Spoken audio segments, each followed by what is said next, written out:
right. Well, I think we will go ahead and get started, everyone. Thank you so much for coming today, and welcome to Think Systems, our ultimate guide to marketing your management company. For those of you who don't know me, my name's Kim Pitsko. I am the Senior Marketing Manager at Think Systems, and I'm really excited to do this today.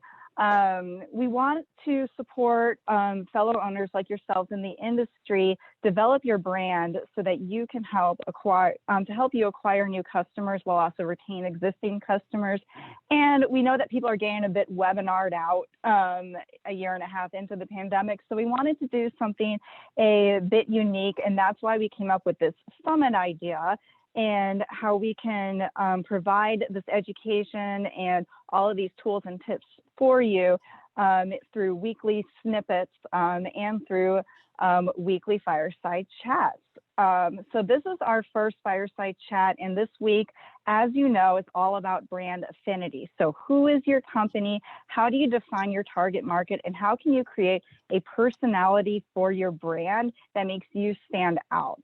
And today we're going to be talking about building your brand. So how do you use a combination of word of mouth communications with some of the latest trends in digital marketing to create a look and a tone for your company that's aligned with your customers and your dream clients, and also helps your HOA board members know that is my management company. So to talk about this, I am very privileged today to be here with two prominent business owners in the industry who've created a highly successful business, in part because of their knowledge of developing a rich branding experience. So Nicole Salcedo, she is the founder and owner of Lux Management Services. She's a big star in this industry. I'm so inspired by her story. And even during a pandemic year, she actually grew her business 500%. So I'm so happy to have you here, Nicole, and to talk to you today. Yeah, and Jason Delgado, managing partner of Rise Association Management Group. Jason has over 20 years of experience in the banking and community association management industry, and he co-founded his company in May 2016. So Jason, thank you so much for being here today. Some quick housekeeping. We're going to be keeping this about a 20-minute chat. We do have this recorded, and we'll send out the recording later on. And we'll follow up with some Q&A at the end. And if you have any questions, you can put it in the chat or in the Q&A. I got it all up here ready to go. So the first thing I want to ask both Jason and Nicole, I'll go ahead and start with you. Let's just start with some introductions. So can you tell us in about a minute or so, a little bit about your company, how you got started in the industry, and what you're looking forward to for the later half of 2021. I cannot believe we are almost in the second half of 2021. So Nicole, yes. Take it away. I know. Happy second quarter. The year definitely does fly. And I want to thank you, Kim, for having, Jason and I here to help you out with this panel. So a little bit about myself. I've been in the industry for about 6 to 7 years, both in project and property management. And our whole company is, as we've spoken before, it's all millennials that work here. So pretty much in the middle of the pandemic, we did help a lot of the board of directors and associations currently right now that are not as tech savvy. And that's pretty much one of the reasons why we were able to increase our number of units so quickly during the midst of a pandemic. So I have a lot of background in organization and processes. So I've always managed anywhere between building materials to labor. So I'm always pretty much overviewing budgets and organizing and structuring teams throughout my career. So pretty much what I did is that I learned a skill in every job that I ever had, and I put it together, and Lux Management came to be. So a lot of these skills, I use them to pretty much be a great leader for my team, be a great, staff and team for our clients. And yeah, that's pretty much what we've done. And as you know, millennials, we do love technology. And that's definitely one of the things that I saw that the community association world lacked tremendously in. And when I'm talking about, I no longer miss the sound of a printer printing paper in our office. Everything is pretty much cloud based, and our clients have access to everything that we have on our end. And that's really pretty much based on our company, our company motto with the whole transparency and real time information. Awesome. Love it. And Nicole, I have a love-hate relationship with green screens on Zooms, but I actually love your background image. It's fabulous. Thank you. All right. So Jason, why don't you tell us a little bit about you and your company? Sure. Well, I see some people actually here that I sort of grew up in the industry with. I've been blessed to have had some really incredible people over the last, getting close to 2 decades here in the community association world, and starting out, at an entry level role as a community manager, that shaped a lot of what I bring now, and what I can appreciate now about the challenges that our industry has, that our teams have. And, I really try to carry that with us. And as we continue to evolve, and, challenges like we're facing now, as, everyone on this call has had to adapt through the pandemic. Everybody on this call had to make some really questionable decisions on, what do I do next? How can I proceed here? And, for me, just having started in the industry, at that role, it lends a new perspective, or a different perspective, that I try to bring with me as we go. And I was fortunate through the many years to have some really excellent leaders and team members to work alongside, who help to bring differing perspectives. And,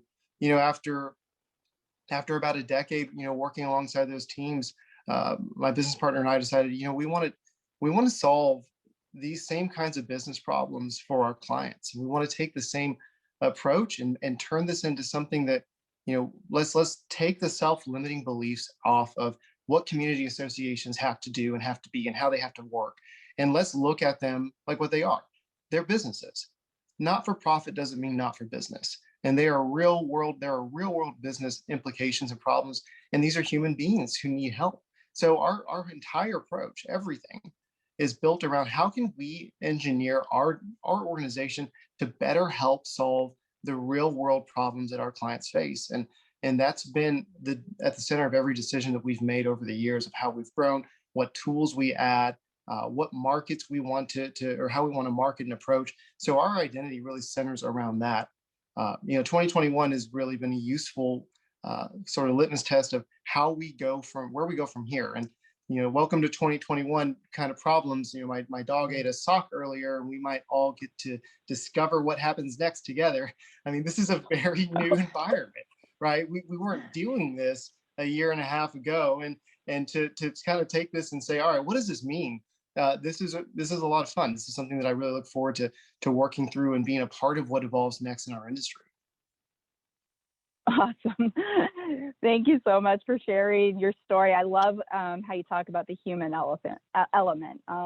That's something that we've definitely learned. One of our biggest takeaways, I'd say, in the past year is really focusing on empathy in our communications and being raw and humble about who we are. So this week we're talking about brand affinity, and one of the most important elements of that happens to be about brand identity. So beyond just your logo design, how do you create a look and feel and a tone that makes someone say, this is Lux Management Services, and this is Rise Association Management Group? And one of the things that I really admire from both of you is the consistency in the look, feel, and sound of your brand. I feel like I learn a lot just from looking at your website and your social media. So Jason, I'll start with you for this question first. Can you share how you developed your brand and how you make sure your brand aligns with your target market? Sure.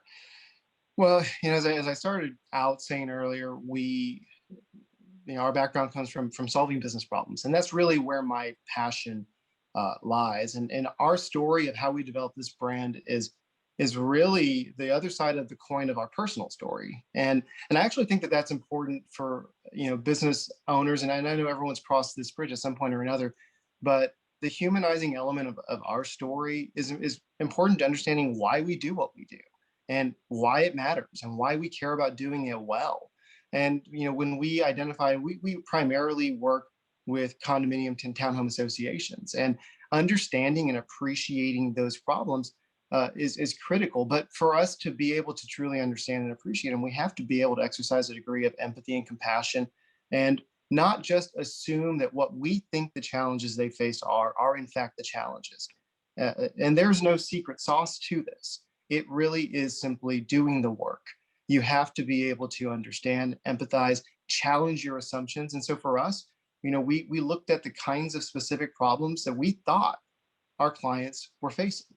And we looked and reverse engineer from there to come up with solutions on how do we solve these kinds of problems? How do we make our organization the best at solving these kinds of business problems? And then we challenged ourselves and we said, well, is that really what they want? Is that really what they value? Is there value in this? Or do we just think that there's value in this? So, I mean, in addition to starting with, here's the kind of problem, the target that we want, and here are the problems that we think that they have, and then here's how we think we're going to solve them. Building that feedback mechanism is absolutely critical.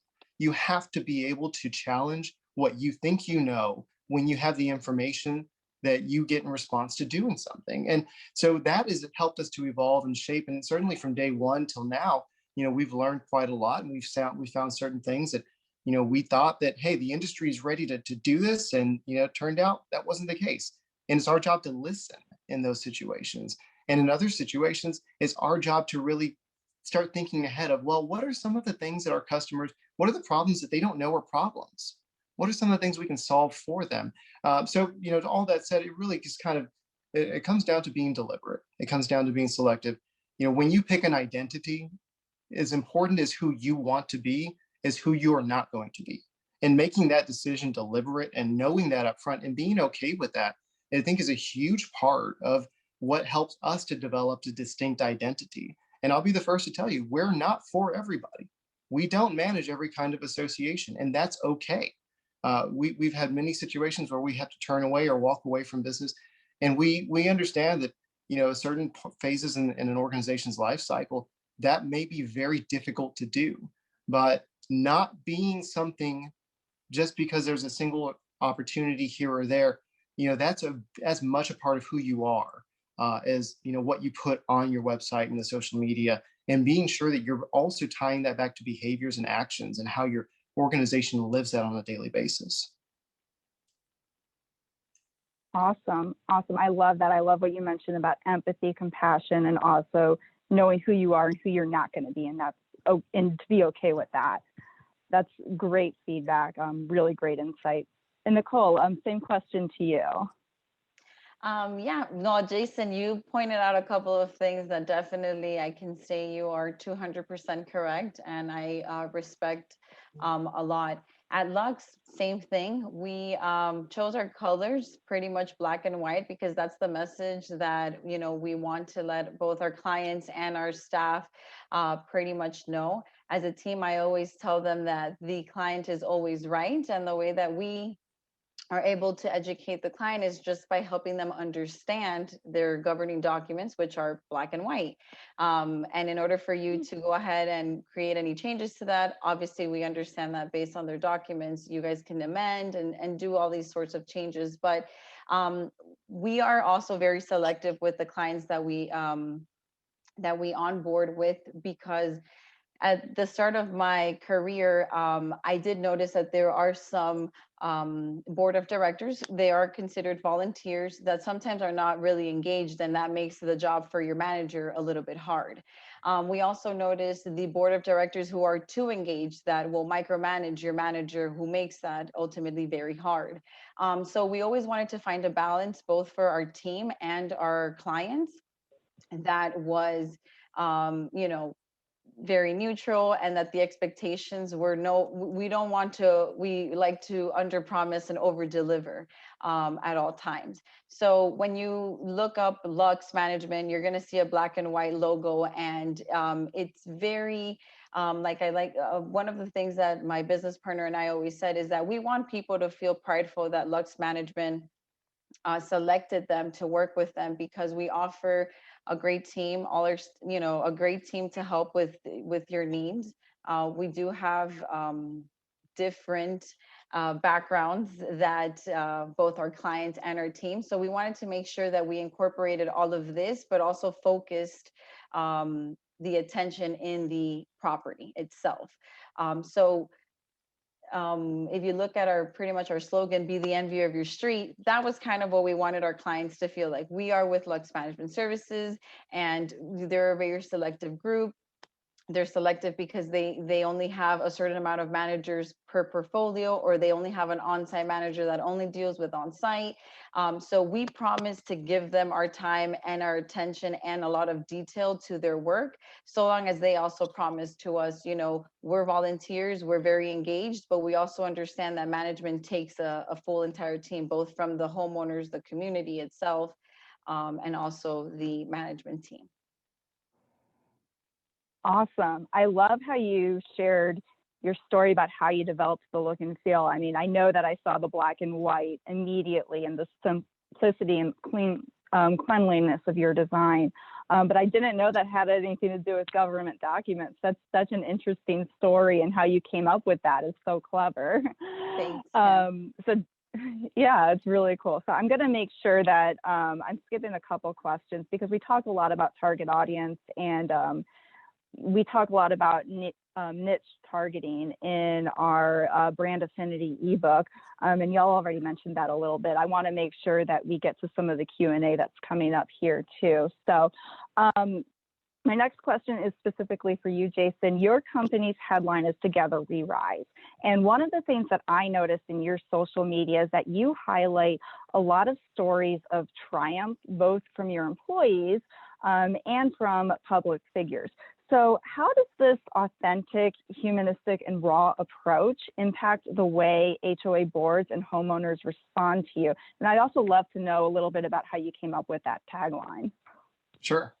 Well, Rise, even to start with, our name Rise, a lot of you would assume, and you wouldn't be wrong, that it has something to do with the fact that we, happen to also manage high-rise buildings. But to start with, our name is sort of a pun. Yes, we manage high rises, but what we really mean in this sense is rise as in meet your challenges with grace and steadfastness, as an imperative to yourself to be your best self and to go forward with your head high.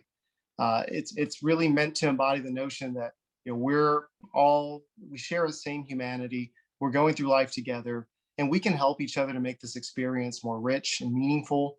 And by our identity being centered around the belief of that basic humanity, where we all have fears and hopes and ambitions and hurts in our lives, and your teams show up every day to work for you guys in the hopes that they're going to be successful, and the hopes that they're going to get to go home feeling fulfilled and feeling like they're doing the right things for their lives, and that it's a recognition that we're all doing the best that we can.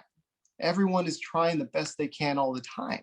So our foremost mission as an organization is to acknowledge that and to be a partner to our teams and our customers in that sense, that we have a shared definition of success. So it's appropriate for us that we speak not of just doing business well, but doing life well.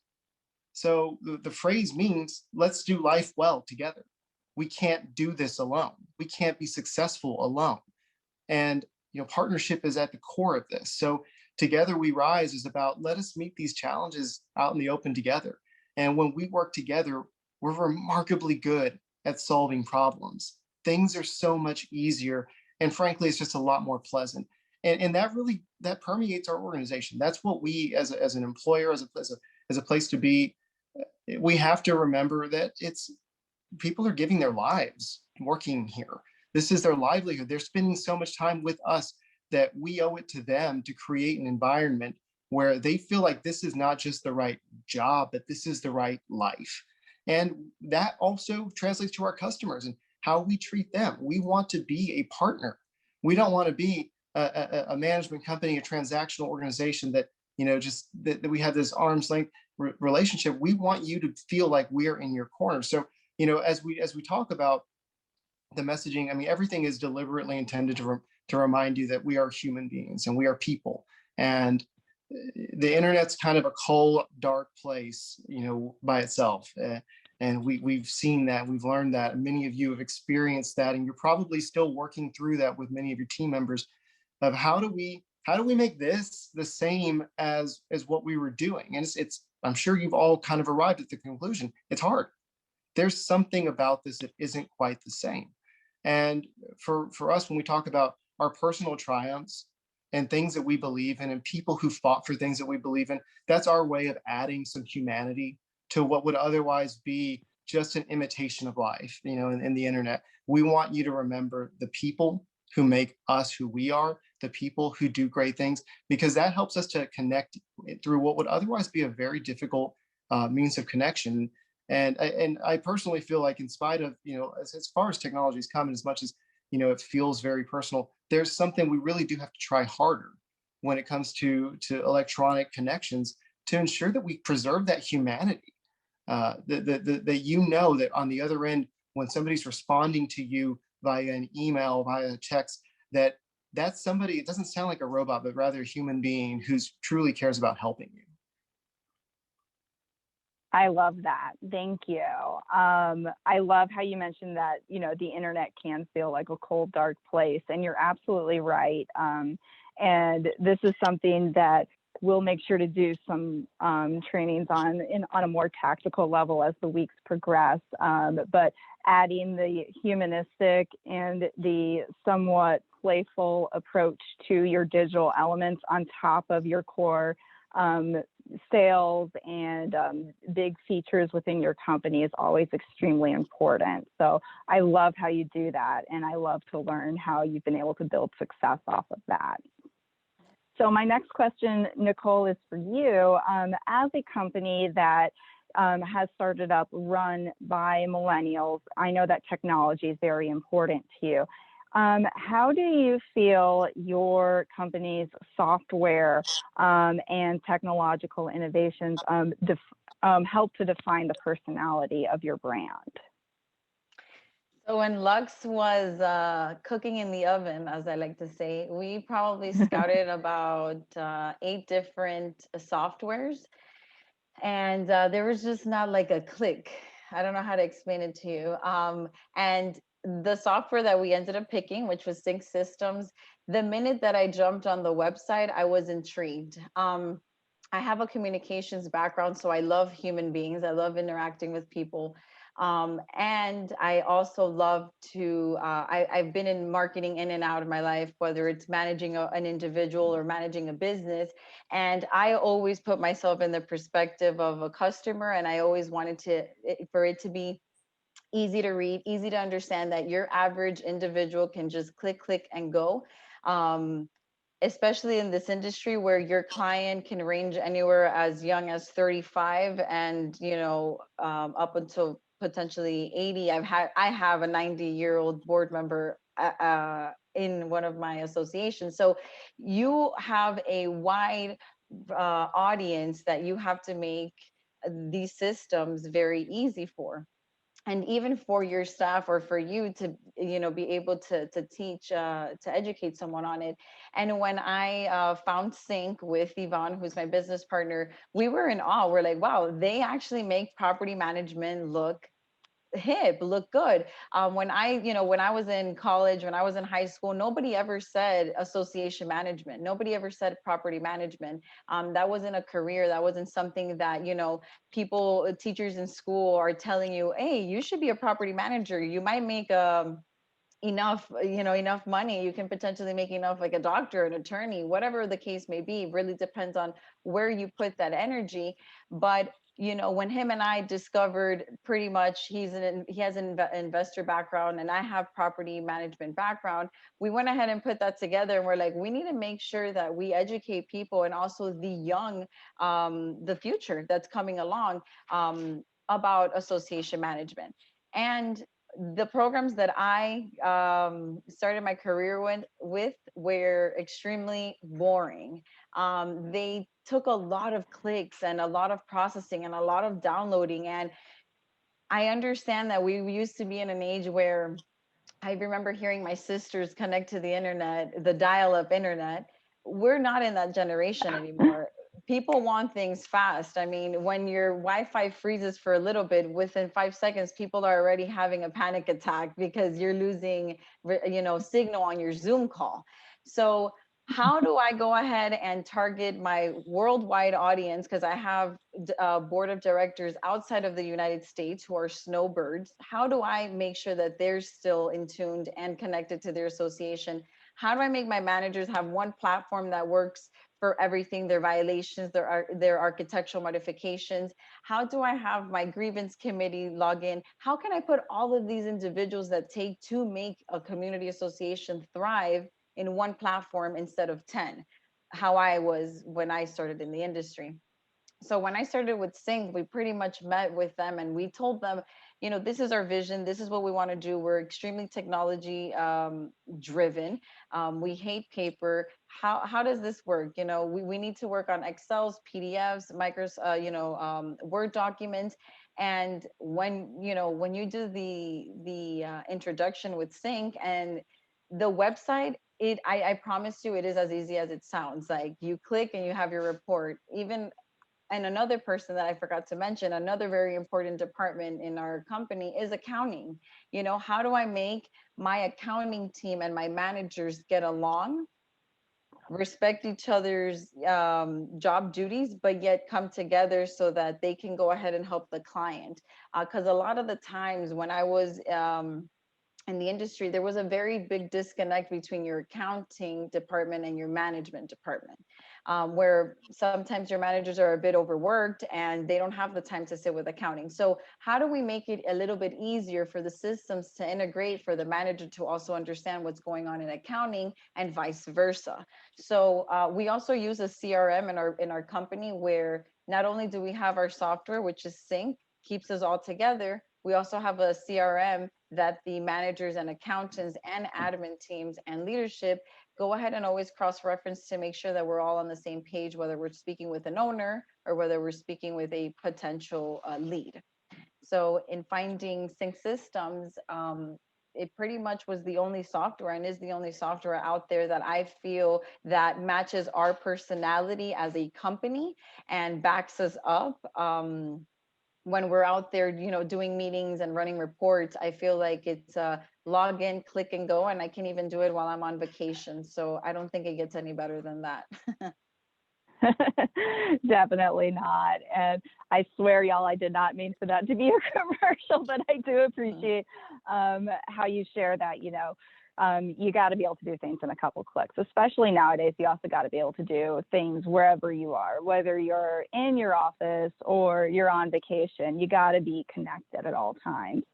All right, so I'm going to ask one final question to both of you, and then we'll get to some of our Q&A. I'm sorry for those of you, we are going a little bit over, but it's just because we have such passionate owners here on the call with us. So, can you, there's so much going on today. I know that you're not just marketing people, you are managing an entire team, you're managing your boards and working to engage with your homeowners. How do you find time to think about marketing strategy and your brand when you're doing so much of everything else?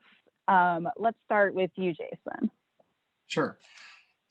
Well, I mean, you have to give yourself space and you have to be deliberate. I think it starts with that. So all the other community association, all of the executives and owners on the call, they know that if you want it to, it can bleed into every minute of your day. And it's important that you set some times where you allow yourself to think creatively and to think freely, and that you schedule it.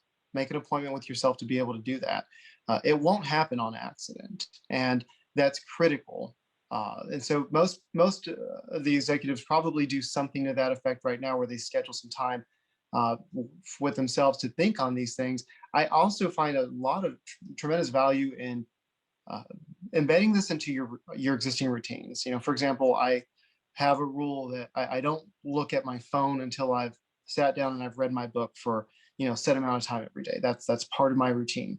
That I want to preserve a little bit of space every day where I'm allowed to think creatively, where I'm allowed to kind of think and wonder and be free, and I let that carry into my day from there. I try to start my routines in a way that are going to set me up to continue to think about uh, the business, and uh, to start expanding possibilities, while I'm doing my workouts, while I'm going on my runs. So, really building my routines around it is important, but setting that deliberate time aside, I believe that's critical. And giving yourself the freedom to sometimes just think.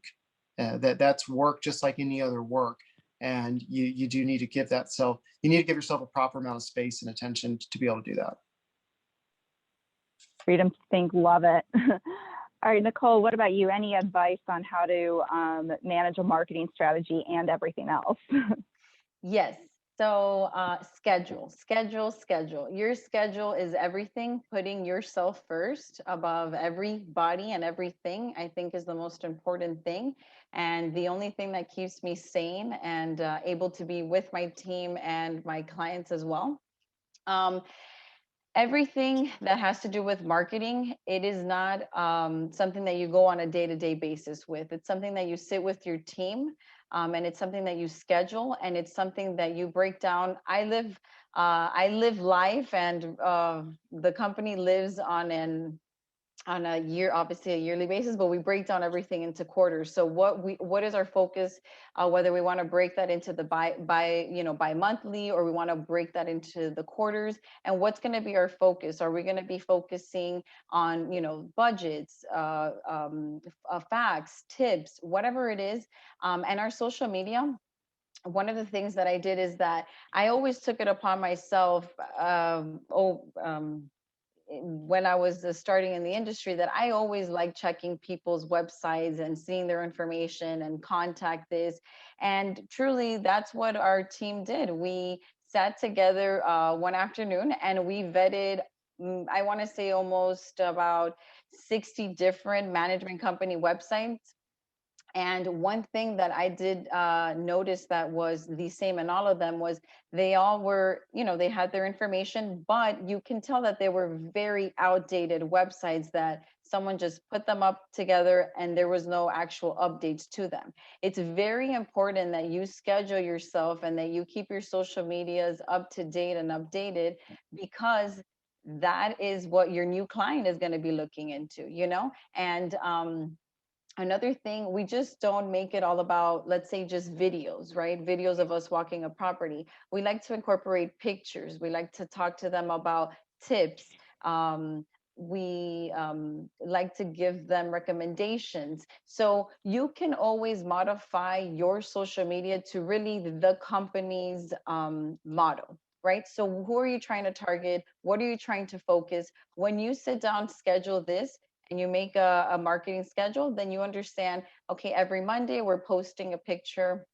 Every Wednesday we're posting a video. On Fridays we'll go ahead and do a live chat on our social medias. So you always want to have this pre-planned, and we pre-plan everything. Right now, currently, we're going through a rebranding.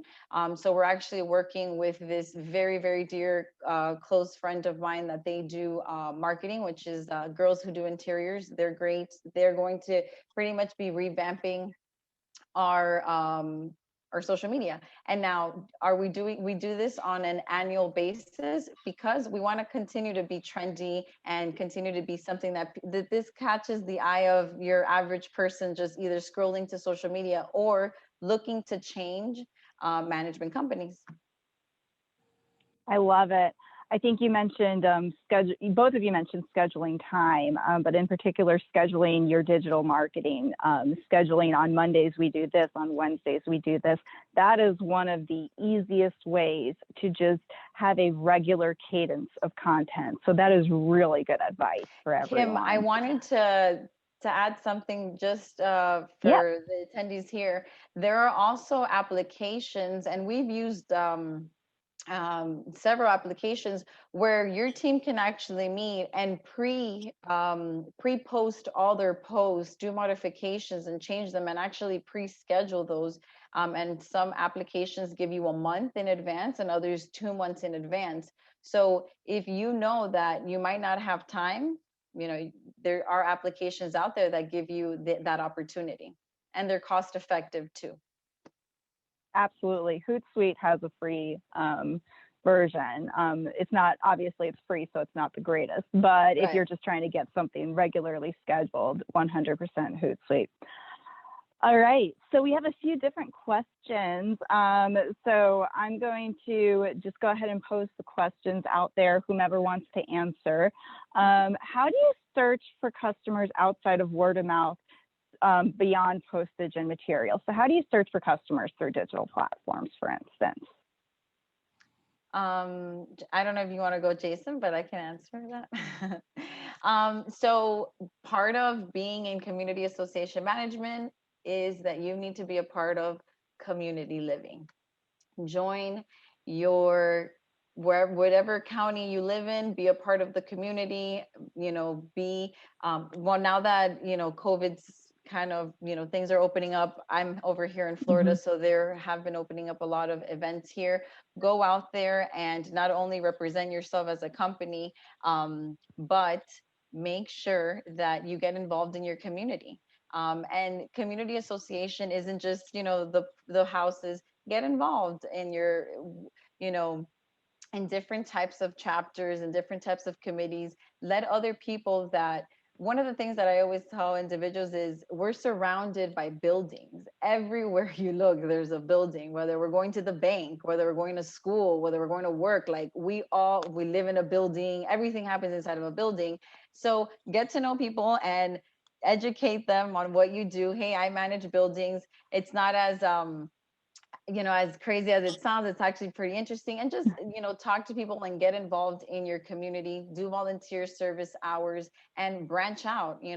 Lux Management we have 3 different types of styles of clients that we cater to, and how we've been able to bring them in is through great networking and putting ourselves, both our team, the owners out there in the community, voicing their concerns and how we're able to, help together. I love that. Love that. All right. So the next question, how do you select clients better, considering how often boards might hide something like an issue, a legal problem, or financial problem prior to coming on? What do you do to select the right clients for you? Well, I'm happy to step in on this one. I think that the way you market yourself and the way you build your brand, it should serve at least some purpose, or some part of that purpose should be to filter out who you do not want. And, of course, you're not going to catch them all. But as much as you are attracting those that you want, be cautious and deliberate in how you craft your brand and your appearance to those who you do not want. And, by that, I mean, tailoring some of the approaches that you use that, would be enticing for the target market. But let's say you have a particularly litigious board that you find that you might end up spending a lot of resources on a particular client that had you known about that you might do better. I think the only real solution to that is a part of that onboarding or that courting process to really spend some time truly getting to know them. And I know that time is the thing that no one has enough of, but I don't see a substitute for that than trying to establish a trusting enough relationship where they'll share information that's useful. I think some of those things that you guys have already probably figured out. There are a handful of things that if they've got this, or this going on, it's a red flag, and I want to either say, hey, let's push pause on this conversation, or I need to know more about that before I can proceed. So if you have teams who are working underneath you, of course, I think some of the most fundamental solutions might be the most effective, and just training to listen and identify what some of those red flags might be, so that you don't accidentally pull somebody in and spend a bunch of resources on what may be a bad fit for your organization. But again, it goes back to marketing internally and having your team members understand who are you and who are you not. so that if they're fielding that call, if they're handling that new business meeting, that they're comfortable being able to say, you know what, this doesn't fit in our target market. And they can make that decision versus the pressure to say, hey, we've got to take anything and everything. And so let's bring these guys on and let's gloss over some of these things. So that also has to do with how you define success for your sales and marketing teams, and how that cannot be different from your organization's sales, or rather your organization's success, and creating some alignment between those teams and what ultimately helps your organization to thrive, and being aware that sometimes within a team you're going to have differences in how they define success versus how the organization does, and doing, as you guys as leaders, doing everything you can to stomp those out anywhere you can and create that alignment. I love that. And I love how you mentioned making sure to train your teams on who you are and who you are not as well. I think involving the entire team in your mission and your defining your target market is always incredibly important. All right, just a couple more tactical questions. Again, sorry that we're going over, rookie mistake to make something go over. But Nicole, someone is asking, what CRM software do you use? Yes, so we use, we're going to be merging now, but I am the biggest fan of Trello. Anybody that knows me knows that I am an addict of Trello. I found out about Trello. I love podcasts. So I found out through about this company through a podcast, and I've used them as of the start of 2018. And I hate sticky notes and writing everything on a piece of paper, and pretty much Trello helped us organize everything for the team. So we're also looking into Monday.com. And again, research. There are a lot of really good CRMs. I've worked with about 6 different CRMs in my career. So it really also depends. Like you take as an owner, you should always do your homework and go through the program. I pretty much start always from the bottom up, and I go out of my way and I contact the CRMs. So Trello definitely works really good for us. If you guys have any questions on that, I don't mind you guys asking me. But some people don't like that one, and I know that they've used Monday.com and also Zoho. So those are just a couple of the CRMs that I've used that I've really liked. But right now in Lux, we are using Trello. Trello was my godsend in grad school. And Tanya says Monday.com rocks, by the way. Yes, it does. Yeah. That's all right. Yeah. Final question. Any must-have sync partners that you use for simplifying ARCs, work orders, and maintenance staff? Yes. Well, I definitely have our system. I don't know, Jason, if you want to jump on this one. No, go ahead. So we are definitely using the vendor, and I have the name here. I forgot. But pretty much all of our violations and any late notices, we have I have my admin team. She plugs everything in, and then it gets posted with, I believe the company is called Letter. Hold on, let me just look at it here. Letter sent. Oh.